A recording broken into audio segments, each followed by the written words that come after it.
የዝሙት መነሻው ጥጋብ ነው። ጥጋብ ደግሞ ዝሙትን ይወልዳል። ዝሙት ሀገር ያጠፋል። እግዚአብሔር በሀገር ማት የሚያዝበት ዝሙት ሲበዛ ነው። ይሁልኝ ስሙልኝ፣ በሀገር ጦርነት፣ ረሃብ፣ ድርቅ የሚበዛው ጥጋብ ሲበዛ ነው። ዳዊትን ያህል ነቢይ ያሰናከለ ጥጋብ ነው። ሶምሶንን ያህል ጀግና ያሰናከለ ናዝራዊ ፍጹሙን ድንግል ያሰናከለው ምንድን ነው? ጥጋብ ነው። የወይን ብዛት ነው። የመብል ብዛት ነው። ስለዚህ የዝሙት መነሻው ጥጋብ ነው። ጥጋብ ደግሞ ዝሙትን ይወልዳል። ዝሙት ሀገር ያጠፋል። እግዚአብሔር በሀገር ማት የሚያዝበት ዝሙት ሲበዛ ነው። ይሁልኝ ስሙልኝ፣ በሀገር ጦርነት፣ ረሃብ፣ ድርቅ የሚበዛው ጥጋብ ሲበዛ ነው። ጥጋብ ዝሙትን ሲወልድ ነው። ዛሬ ዝምድና የሚያከብራለን እንዴ? 7 ትውልድ ቆጥሮ የሚጋባ ማን አለ? 3 ቤት ይጋባል፣ 4 ቤት ይጋባል። እንዴት ነው እስቲ በየሀገሩ ከኢትዮጵያ ውጭም ወጣችሁ ስታዩ ሰው አክስቱን ማግባት ይቻላል እየተባለ ኢትዮጵያ ውስጥም ይፈቀር ተብሎ ሰላማዊ ሰልፍ ተወጥቶ ነበር። ሰው እናቱን የሚያገባባት ሀገር አለች ዛሬ በዓለም ላይ። እናት ልጇን ማግባት የምትችልበት ሀገር ዛሬ አለች በዓለም ላይ አውሮፓ ውስጥ። እነዚህ ሁሉ ግን የተፈጠሩ ከምን ነው? ከጥጋብ ነው። ጾም የለማ። ጾም ስለሌለ ፈረንጆቹ እናቴን እንዳገባ ፍቀዱልኝ አለ። አባት ልጄን እንዳገባት ፍቀዱልኝ አለ። እናት ልጄን እንዳገባው ፍቀዱልኝ አለች። ምን? ጥጋብ። 365 ቀን መብል ነዋ። ጥጋብ ነው ግብረ ሰዶምን የወለደው። አውሮፓውያንና ሌሎቹ አሜሪካውያን ሲጠፉ ምን በማለት ነው የጀመሩ? ጾም ይቅርብን ብሎ ማርቲን ሉተር ጾም ይቅር ብሎ ጀመር አይደለም? እንደምታውቁት እንዲያው ሳቅ ሳቅ የሚል ቃል ልንገራችሁ።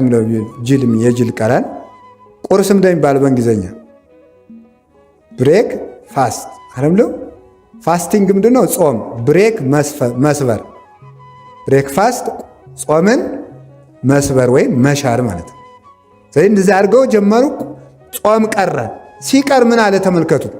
ከዚያ በኋላ ከትዳር ወጥተው 5-6 ማግባት እንዲፈቀድላቸው መንግስትን በሕገ መንግስት እንዲያካትት ጠየቁ። ቀጠሉ። የተመሳሳይ ጾታ ጋብቻ ይፈቀድልና ይህ ሁሉ የወለደው ምንድን ነው? ጥጋብ። 24 ሰዓት የሚበሉ ፈረንጆች ይህንን ወለዱ ማለት። ጥጋብ ይህንን ሁሉ ነገር አምጥተዋል። ሌላ ጥጋብ ምን ያመጣል? ጥጋብ ልብን ያጨልማል። መብል ሲበዛ ልብ ይጨልማል። ደመና ጽባህ ይሴውሮ ለስርቀተ ፀሐይ። የማለዳ ደመና የፀሐይን ብርሃን ወይም ደግሞ የፀሐይን ጨረር ወይም የፀሐይን መውጣት ይጋርዳል። ብዝሃ መብል ይገለወ ለልቡና። መብል ማብዛትም ልቡናን ያጨልማል ይላል። ቀጥነተ ህሊና ይጠፋል። ሰው አጥንቶ የማይዝበት ምክንያት፣ ቃለ እግዚአብሔር በልቡ የማያድርበት ምክንያት፣ ዕውቀትን መጻሕፍትን አንብቦ የማይረዳበት ምክንያት መብል ስለሚያበዛ ነው። በዓለም ላይ ዕውቀትን የመሰብሰብ አቅም ያላቸው ሰዎች ጾመኛ ሰዎች ናቸው። ሆዳም ሰዎች ማጥናት አይችሉም፣ መረዳት አይችሉም፣ ተነግረው ማዳመጥ አይችሉም። ልበቀላሎች ናቸው። ልበቀላሎች ከበድ ያለ ነገር ሲመጣ እንቅልፋቸውን የሚተኙ ማለት ነው። ድፍንም ያደረጋቸው። አሁን አሁን ከበድ ያለ ነገር ብጀምር ሁሉ ሰው ለጥቅ ምስጢረ ሥላሴ ሲባል ምስጢረ ሥጋዌ ሲጀመር ለጥ እንዲው ታሪኳ ስትመጣ ያችን ባይሆን ትሰማላችሁ አይደለም? ቀለል ቀለል ያለች ትምህርት ስትሆን ያችን መስማታችሁ እግዚአብሔር የተመሰገነ ይሁን። አሜን በሉ እንጂ ሌላው ላይ እንቅልፍ ነው። ለምንድን ነው መመርመር ያቃተን? አሁን እኮ የሚገርማችሁ እኮ ሰው እያመሰገነ መስሎ ቢረግመን ራሱ አንሰማውም። ሰው እኮ አይሰማም። አሁን ይንቀልህ ቢሉት ራሱ የሚሰማ አይመስለኝም። አይመረምርም። ቅጥነተ ህሊናው ይውላችሁ ሲበላ ሆዱ ወፍራም ስለሆነ አይምሮውም ወፍራም ነው፣ ቀጭን አይደለም። አይሰማም። መመርመር አይቻለውም። ረቂቅ ነገር አይረዳውም፣ አይጠጋውም እያልኳችሁ አይሆንም። ሰው ካልጾመ ልቡ ይጨልማል። ልቡ ይጨልማል። ስለዚህ ምንድነው የሚለው መሰላችሁ? ይሄ ምንድነው የሚባለው? የጎሰቆለ ወይም ትቢያ የመላበት መስታወት ይሬስዮ ለገጸ ብሲ ድሙነ ይላል ወግሪስ። ይኸውላችሁ ምን ማለት ነው መሰላችሁ? ይሄ ትቢያ የመላበት መስታወት የቀዩን ሰው ፊትም እንኳን ቢሆን ጥቁር ያደርገዋል ይላል። ተመልከቱ፣ ጥቁር ነው የሚያደርገው። ልክ እንደዚህ ሁሉ ብዝሃ መብል ያጸልሞ ለልቡና፣ መብል ማብዛትም እንደዚህ አድርጎ ልብን ያጨልመዋል ይላል። ስለዚህ የእውቀት ማነስ፣ አጥንቶ ያለመረዳት፣ ነገሮችን ያለመመርመር፣ አስተዋይ አለመሆን የሚመነጨው ከመብል ብዛትና ከጥጋብ ነው ማለት ነው። ከጥጋብ ብዛት ነው። አጥንተን የምንረሳ የምንሆነው ለዚያ ነው። ትጋት የሚጠፋው በጥጋብ ምክንያት ነው። ቁሞ መጸለይ፣ ተግቶ ማስቀደስ፣ ነጋ ለኪዳን መሸ ለቁርባን ማለት የሚቀረው በምንድን ነው? በጥጋብ ነው። ተመልከቱ፣ ስጋሁ ለጸዋሚ ኢይትካህሎ ከመ ይኑም ኩላ ሌሊተ መጽሐፈ መነኮሳት የሚለው የጾመኛ ሰው ሰውነት ሌሊቱን ሙሉ ተኝቶ ማደር አይቻለውም ነው የሚለው። የጾመኛ ሰው ሰውነት ሌሊቱን ሙሉ ተኝቶ ማደር አይቻልም። ትጋት የሚወለደው ከጾም ነው። ስንፍና እንቅልፍ የሚወለደው ከመብል ነው። መብል የቀነሰ ሰው ምን ያደርጋል መስላችሁ? እሱ ልቡና ሁሉ ትጉህ ነው። ሰውነቱ ሁሉ ሸካፋ ነው። ንዝህላል አይደለም። ስለዚህ ሰው ተግቶ መጸለይ ይቻለው ዘንድ ምን ማድረግ አለበት? መጾም ይጠበቅበታል። ጥጋብ ደግሞ በአንጻሩ ልብን ያጨልማል። እሱ ብቻ አይደለም። ምድረ ሆፃ ይላል ተመልከቱ። ያበቁል አስዋከ፣ ጭንጫ መሬት እሾህ ያበቅላል። ተመልከቱ። ልቡናው ለስሱ ይላል ተመልከቱ። የስስታም ሰው ልቡናም ክፋትን ያበቅላል ይላል። ክፋት የሚበቅለው ከጥጋብ ነው። ይሁላችሁ ዝሙት ይበቅላል አልኳችሁ፣ ስንፍና ይበቅላል አልኳችሁ። ድንቁርና የሚበቅለው ራሱ ከምንድን ነው? ከጥጋብ ነው። ሰው አላዋቂ የሚሆነው በጥጋብ የተነሳ ያለመጠን በመብላት። ያለመጠን የሚበላ ሰው እውቀት የለውም ፈጽሞ። አንድ ዛሬም በሕይወተ ሥጋ ያሉ አንድ ሊቀ ጳጳስ አሉ። በረከታቸው ይድረሰን። ምን ብለው ይናገራሉ? እንደሚሉት መሰላችሁ? እየበሉ እየጠጡ ብሉያት አዲሳትን መረዳት አይቻልም። ተግቶ መጾም ይገባል። ተግቶ ማደር ይገባል። ስለዚህ ትጋት የእውቀት ምንጭ ነው። ረሃብ ደግሞ የትጋት ምንጭ ነው። ጥጋብ የእንቅልፍ ምንጭ ነው። እንቅልፍ ደግሞ የድንቁርና ምንጭ ነው። መብል ባለበት ትጋት የለም። ትጋት በሌለበት እውቀት የለም። እውቀት የሚሰበሰበው በትጋት ነው። ንብን ይዋት ተኝታ አይደለም ያን ሁሉ ማር የምትሰበስበው፣ ተግታ ነው፣ ወታ ወርዳ ነው። ስለዚህ ተመልከቱ፣ ንብ ማርን እንደምትሰበስብ ማር ቃለ እግዚአብሔር የሚሰበሰበው በትጋት ነው። በታምር አይደለም። ገርማል እኮ አሁንስ እንዲያው የማይገባ ነገር ልናገር ነው። ሰው በቃ እንዲሁ ጥግብ ታምር ፍለጋ ዝም ብሎ ማጥናት ሲያቅት ጊዜ ዝም ብለት እየበላ ለጥበልና እስቲ እንዲያው የጥናት መድኃኒት ምንድን ነው ተበጥብጦ የሚሰጣል እያልክ ተጃጃል። እንግዲህ አታጠናም ተግታ እንቅልፍትን አትቀንስም። እንዲህ ተጋድመ እንደ ግንድ እያደርክ እንዲህ ነው አብሾ በየት ነው የሚገይበል? እንግዲህ እንዲህ ያለ ነገር የለም። እንዲሁ የሚደገም አለ የእውቀት የድሮ አባቶች የሚጠቀሙት ነበረ። ይህ እንዲሁ ማምላክን እንዲሁ ደም ያፈላል አዛኝ እንዲሁ አይባልም እንጂ ነውር አይደለም። እንዲህ የእነ ዮሐንስ አፈወርቅ ልጅ ሁነን እንዲሁ ይሄ ወረቀት ፍለጋ ድግምት ፍለጋ ደግሞ ምንድን ነው? ዮሐንስ አፈወርቅ ብሉይና አዲሳትን ያጠናቸው ምን አድርጎ ነው? 15 ዓመት በሙሉ ገብስ በሚዛን እየመዘነ እየበላ ነው። ትጋት ነው፣ ጾም ነው እውቀትን የሚገልጠው። ይሄ ደግሞ ጨጨጨጀጀ ዝም ብሎ ድዝድዝና ይሄ ክርታስ ፍለጋ ደግሞ መሮጥ ምንድን ነው ደግሞ? የሰው ልጅ ክርስቶስን ያህል ጥበብ እያለ ጥበብ ኃጢአት ነው ምንድን ነው? አሁን ስትሳቡት የቄሱ ተማሪ ሁላ እንዲያሚል ጥበብ ኃጢአት ነው እንዴት ነው ይላል። ጥበብ ኃጢአት ነው ማለት ምንድን ነው? ለእውቀት ብሎ የሆነ ነገር ቢጠጡ ምንድን ነው?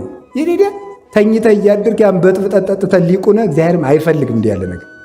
እስቲ አሁን ከነቢያት ከሐዋርያት ከሊቃውን አንድ ቅጠል በጥብጦ ሊቅ የሆነ ሰው አለ? የለም፣ ማንም የለም። ያሬድ ነው? አባ ጊዮርጊስ ነው? ዮሐንስ አፈወርቅ ነው? ቄርሎስ ነው? ማን ነው? እስቲ አሁን አንድ ማን አለ? እስቲ አሁን ለወደፊቱ ሰው የእውቀት መድኃኒት መጠጣት ይቻላል አይቻልም ብሎ ከጠይቃችሁ ከሊቃውንት የጠጣ ሰው አምጣ ነው። ከሊቃውንት የጠጣ ሰው አምጣ። እስቲ ከቅዱሳን በገድልም ሆነ በድርሳን እገሌ ይህንን ቅጠል ጠጥቶ ሊቆን የሚል ካመጣት ጥሩ። አባቶቻችን ካላደረጉት ደግሞ ምንድነው? ንነሰን ተሉ እምነት አበዊነ ቅዱሳን ዘይንበለ ተወላውሎ ነው የሚለው ቅዱስ ቄርሎስ ሲናገር ሃይማኖተ አበው ላይ። እኛ አባቶቻችን ጎዳና ያለ ጥርጥር ሃይማኖታቸውን ከነስራቸው ነው የምንከተላቸው። ይሄ ነውና ሰው ለምንድን ነው አዋቂ የማይሆነው ካላችሁ፣ ድንቁርና የሚወለደው ከስንፍና ነው። ስንፍና የሚወለደው ከጥጋብ ነው ማለት ነው። ጥጋብ ልብን ያጨልማል። ጥጋብ የውርደት ምንጭ ነው። ጾምን መሻር የውርደት ምንጭ ነው። ጸሎቱ ለዘይጸጉም በአሚን ይከውን። ተመልከቱ፣ ከመጸጉረ ንስር ዘይሰርር መልዕልተ አየር ይላል ሲናገር። አምኖ የሚጸልይ ሰው ጸሎቱ ለዘይጸውም በአሚን፣ እየጾመ በእምነት የሚጸልይ ሰው ጸሎት ይላል በአየር ላይ እንደሚበር እንደ ንስር ጸጉር ነው የሚለው። እንደ ንስር ጥጋቡ አያሰጥመውም፣ በእንቅልፍ ባህር አይሰጥምም ማለት ነው። ስለዚህ ከፍ አድርጎ ጸሎቱ የሚያርግለት ጥጋቡን የቀነሰ ሰው ነው። የጾመኛ ሰው ጸሎት ያርጋል። እሱን ነው የሚናገረው። ወጽጋብሰ ያወርድ ታሕተ፣ ጥጋብ ግን ወደ ታች ያወርደዋል። አዳምን ወደ ታች ያወረደው ምን እንደሆነ ልንገራችሁ፣ መብል ነው። የአዳም ልልናው ምን ነበረ? ጾም። ሁላችሁ ወቁት። የአዳም ልልናው ጾም ነበር። የአዳም ውርደቱ መብል ነው፣ ጥጋብ ነው። ስለዚህ እግዚአብሔር የቅድስናን መጀመሪያ የጀመረው በጾም ነው። ውርደት የተጀመረ በመብል ነው። አዳም በለስን ሲበላ ውርደት ተጀመረ። ይኸውላችሁ የሉቃስ ወንጌል ምዕራፍ 10 ላይ ስታነቡ አሃዱ ብእሲ እንዘ ይወርድ እምኢየሩሳሌም ውስተ ኢያሪሆ ረከብዎ ፈያት ወፈቅዕዎ ወሰለብዎ።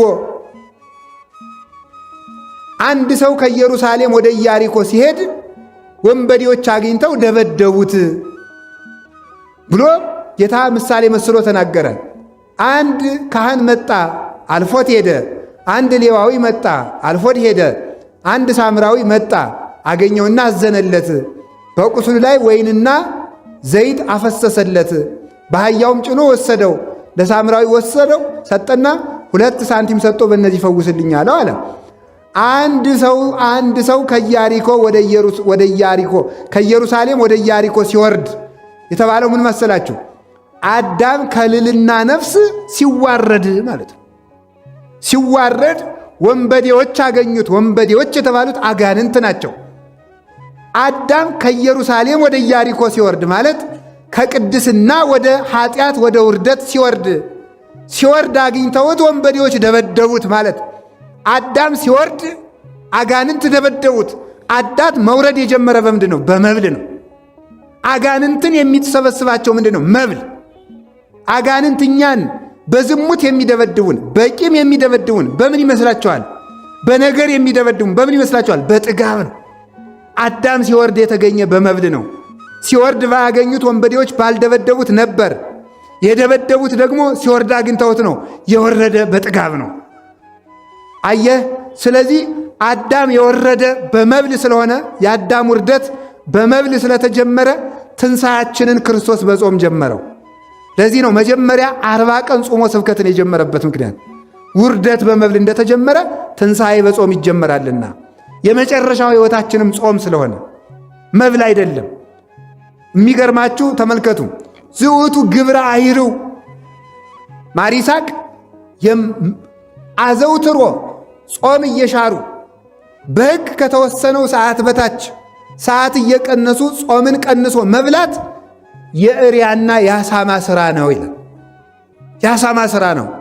ምን ትሑቱ ግብረን ተመልከቱ። ግብረ አይርው የአሳማ ተግባሩ ምንድን ነው ብለህ ብትጠይቀኝ አለ አሳማ ተግባሩ ምንድን ነው? አኮኑ ተጸምዶ ለመብል ዘይንበለ ውሳኔ፣ ያለ መጠን መብላት ነው እንጂ ሌላ ምንድን ነው? ያለ ጊዜው መብላት አይደለምን ይላል። በመጽሐፍ ቅዱስ አሳማ እንደማይበላ ታውቃላችሁ አይደል? ይበላል አይበላም? ለምን የማይበላው? አሳማ ለምን ነው የማይበላው? ሆዳም ስለሆነ ነው። አሳማ አይበላም ማለት ሆዳም ሰው አይጸድቅም ማለት ነው። ገብቷችኋል? አሳማ አይበላም ማለት እሱ ነው እንጂ እግዚአብሔር ስለ አሳማ አለመበላት ብቻ ነው የሚተናገር። እያንዳንዷ የብሉይ ኪዳን ቃል ወርቅ ስለሆነች ነው። ሌላው አሳማ ባለቤቱን የሚያውቀው መብል ይዞ ሲመጣ ብቻ ነው። ሌላ አያውቀው። ውሻ በሽታ ነው የሚያውቀው፣ አሳማ በመብል ነው የሚያውቀው። ስለዚህ አሳማ አይጸድቅም፣ አሳማ አይበላም የተባለበት ምክንያት አሳማ ጌታውን የሚያውቀው ሲያበላው ብቻ እንደሆነ እግዚአብሔርን ሲያበላቸው ብቻ የሚያመሰግኑ ሰዎች የእግዚአብሔር ሰዎች አይደሉም ማለት ነው። ለዚህ ነበር ጌታም 5 እንጀራ አበርክቶ ካበላ በኋላ እየተከተሉ የፈልጉትን ሰዎች አራራራ እንዲህ እያደረገ የሚያበላ ከሆነስ እናንግሰው። ይሄ ቢራቡ ያመሳል፣ ቢታመሙ ይፈውሳል፣ ቢሞቱ ያነሳል። እንዲህ ያለውን ሰው ቢያነግሱት ምን ይብሳል? እናንግሰው። ሐዋርያት ደግሞ ይዋሃል እኛ እንዝላችኋለን ብለው ነበረ። ደግሞ ተሰወራቸው። ሕዝቡ በመርከብ ተሳፍሮ እየፈለገ ሄደ። መምህር የት ሄደህ ነው? ጠፍተን። አማን አማን ብለክሙ አኮ ዘተሐስሱኒ በእንተ ዘሬክሙ ታምራት። አሁን ትምህርቴን ብላችሁ ነው የመጣችሁ? አሁን ታምራቴን ብላችሁ ነው? አላ በእንተ ዘበላይክሙ ወበእንተ ዘጸገብክሙ ህብስተ፣ በልታችሁ ስለጠገባችሁ ነው የተከተላችሁኝ አላቸው። ስለዚህ ጥጋብ ነው እኔን ያስፈልጋችሁና በመብል የመጣ በመብል ይሄዳል አልፈልግም አላቸው። ተገበሩ እንኮሳ እኮ ለመብል ኃላፊ አላ ለኃላፊ ለጠፊ ምግብ ባሪያ መሆናችሁን ተውት። አላ ለመብል ዘይነብር ለሕይወት ዘላለም ዘይወክም ወልደ እጓለ እመሕያው፣ የሰው ልጅ ለሚሰጣችሁ በመልዕልተ መስቀል ሥጋውን ቆርሶ ደሙን አፍሶ ለሚሰጣችሁ ለሕይወት ምግብ ለሥጋውና ለደሙ ተገዙ እንጂ የመብል ባሪያ አትሁኑ። አሳማ አይበላምና ለመብል ልባችሁ ክርስቶስን አትፈልጉት ሲል ነው። ሌላው መጽሐፍ ምንድን ነው የሚለው? አዕዋፍ ይሰገሩ በእንተ መብልዖሙ፣ ወፎች የሚጠመዱት በመብል ነው፣ ነፍስ የምትጠመደውም በመብል ነው ይላል። ሰው ወጥመድ ውስጥ የሚገባው በመብል ምክንያት ነው። ሆዳም ሰዎች ናቸው ሀገርን የሚሸጡ፣ ሆዳም ሰዎች ናቸው ሕዝብ የሚሸጡ፣ ሆዳም ሰዎች ናቸው ራሳቸውንም የሚሸጡ የሆዳቸው ባሪያዎች። እለ ከርሶሙ አምላኮሙ፣ ሆዳም ሰዎች እንኳን ወገናቸውን አምላካቸውን ይሸጣሉ። እንደ ይሁዳ ያሉት እለ ከርሶሙ ያመልኩ፣ ሆዳቸውን የሚያመልኩ ብሎ ቅዱስ ጳውሎስ የተናገራቸው እንዲህ ያሉ ሰዎች እባብ ናቸው። የማያፍር ሰውና ሆዳም ሰው እባብ ነው። እባብ መሬትን ይበላል። የሚበሉትን ብቻ እየተከተሉ የሚኖሩ ሰዎች እባብ ናቸው። እባብ አያፍርም፣ በሰው መሃል ሸር ብሎ ይሄዳል። ብእሲ ዘያሐፍር ከይሲ ውእቱ ዘይሴሰይ መሬተ ይላል ማሪሳቅ። የማያፍር ሰው አፈር የሚበላ እባብ ነው ይላል። እባብ በሰው መሃል የማያፍር እንደማያፍር ሁሉ ነውሩን በአደባባይ ሲሰራ ሀፍረት የማይሰማው ሰው፣ ክፋት ሰርቶ የማይጸጸት ሰው እሱ እባብ ነው። ሆዳም ሰውም እንዲሁ አሳማ ነው። ስለዚህ ወፎች የሚጠመዱ በመብል ነው። ጌታችን ኢየሱስ ክርስቶስ ሐዋርያትን እንኳን እናንተን እንዴት ስለ ጥጋብ ተሰበክን እንዳትሉ አደራችሁ። እንኳን እኔንና እናንተን ክርስቶስ ሐዋርያትን እንኳን ያስጠነቀቀበት ርዕስ ጥጋብ ነው። የሉቃስ ወንጌል ምዕራፍ 31 ቁጥር 34 ላይ ምን ነበር? 21 34 ላይ ምንድን ነው ያላቸው መሰላችሁ? እቀቡ ርእሰክሙ ወኢታክብዱ ልበክሙ በመብል ወበመስቴ ወበፍስታይ ዘእንበለ ግዕዝ፣ ሥጋ በመብላት ወይን በመጠጣት ልቡናችሁን እንዳታከብዱ ተጠንቀቁ ብሏቸዋል። በመብላት በመጠጣት ልባችሁ እንዳይከብድ ተጠንቀቁ። ከዚህ የተነሳ ነው ብዙ አባቶቻችን ባይታውያን መነኮሳት አባቶቻችን ሥጋ አትብሉ ወይን አትጠጡ ብለው የሚያዙት ከዚህ የተነሳ ነው። ልብ ይከብዳል ብለው ነው። ስለዚህ የልቡና መጨለም ከዚህ ይወለዳል። ጥጋብ፣ ዱላ፣ ድብድብ ሁሉ የአእምሮ መጨለም ሁሉ የሚወለደው ከጥጋብ ነው። ነጽሮት የማይወለደው ከጥጋብ ነው። ተመስጦ የሚጠፋው በጥጋብ ምክንያት ነው። ተመስጦ መብል የመሰጠው ሰው እንዴት ሥላሴ ይመስጡታል? እንዴት ማርያም ትመስጠዋለች? የመብል ነገር የጠፈጠው ሰው መብል መስጧቸው እኮ ነው የድንግል ማርያም ውበት አልደንቃቸው ብለው ሰዎች የጠፉት። ትዝ አላቸውማ። ጾሙና ጸልዩና የቤተ ክርስቲያንን ውበት ተረዱ ሲባል ኧረ እኔ ወንድሜ ጠዋት ተነስቼ በወተት መጠጣት፣ ዳቦ መብላት፣ ስጋ መብላት፣ መተኛት ግጥም ብሎ ሰዓታት ቅዳሴ የምን ተው እባክህ፣ አርፌ መተኛ ነው የምፈልገው። መስጦታል። ሰው በራሱ ዓለም ነው የሚኖረው። አሁን በዚህ የተመሰጠ ሰው እንዲያው በእውነቱ ለደንቆሮ የማህሌትን ነገር ማን ያስረዳል? እንዲህ የፀሐይ መልኳ በጣም መልካም ነው ብሎ ለዓይነ ስውር የሚነግር ማን ነው? ፍጹም ነው። አንድ ሰው እየላሉ በጉድጓድ ነበር የሚኖረው አለ። በጉድጓድ ነው ከተወለደ ጀምሮ በጉድጓድ ነው የኖረው። አንድ ቀን አይ ፀሐይ ምን ትመስላለች መሰሉ ሲል ኧረ እንደዚች ጉድጓድ ያለው ውብ የለም በዚች ምድር ላይ አለ ይባላል። ወጥቶ አያውቅም እኮ ሰው ሞሉት